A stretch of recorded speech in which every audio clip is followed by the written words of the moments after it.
Welcome to another German lesson. Today we are going to be talking about subject pronouns in German. This video will be a short overview, so we won't be going too in depth on many of the pronouns that we'll be talking about. Let's begin. What are subject pronouns, you might ask?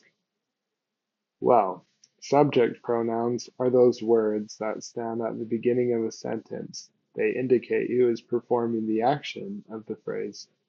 For example, in English, we have the subject pronouns I, you, he, she, and it, we, and they. These pronouns in English come at the beginning of any sentence because especially in English, it is very important to know who is performing the action. And you'll hardly ever see a sentence in standard English that leaves out these pronouns. Now that we've talked about the English pronouns, let's talk about what the subject pronouns are in German. As you can see, I've written them side by side so you can easily see which one they are. First, we have ich, which is I. Then we have du, which is the informal way of saying you. We will talk more about the difference between formal and informal in a later video. Just remember this for now. We have er, sie, and es. These are the third person singular pronouns. Es is very important in German, and we will go more in depth on that pronoun in a later video as well. Wir, we, ihr, you guys. Of course, it can also translate to y'all or yous. Basically, it is the plural second person pronoun. So you would use ihr if you were talking to a group of people, for example. If you were with your friends and you were telling them, you guys need to see this, that would be a situation that we would use ihr in German as well. And lastly, we have sie. As you can see, sie is spelled the same as the pronoun for she.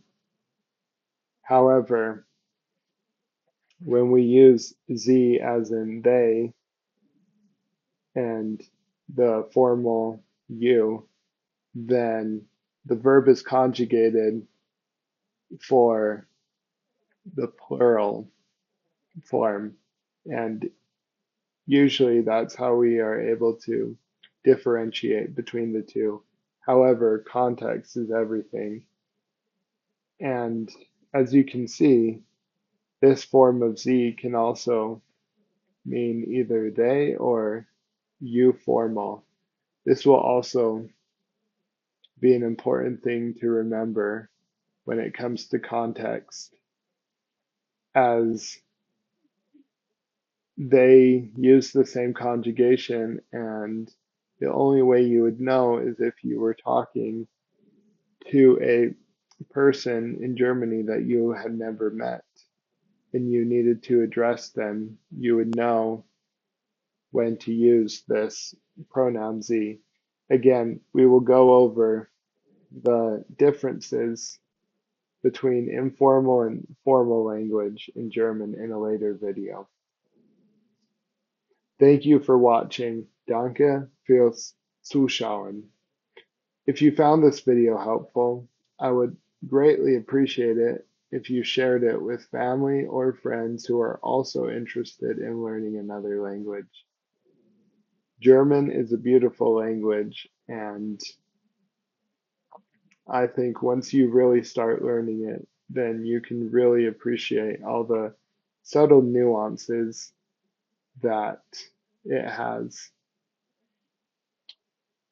And I also have homework for you guys.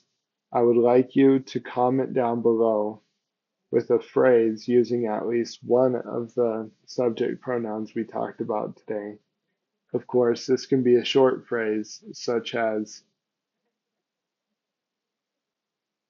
Ich bin Zach. And of course, you would add your name because my name is Zach. So I just said, I am Zach. Ich bin Zach. But feel free to do anything you want with that, just as long as you use at least one of the subject pronouns. If you can, it would also be great if you shared an example sentence with each of the pronouns if you feel ready for that. Anyways, thank you guys. I'll see you in the next video. Tschüss.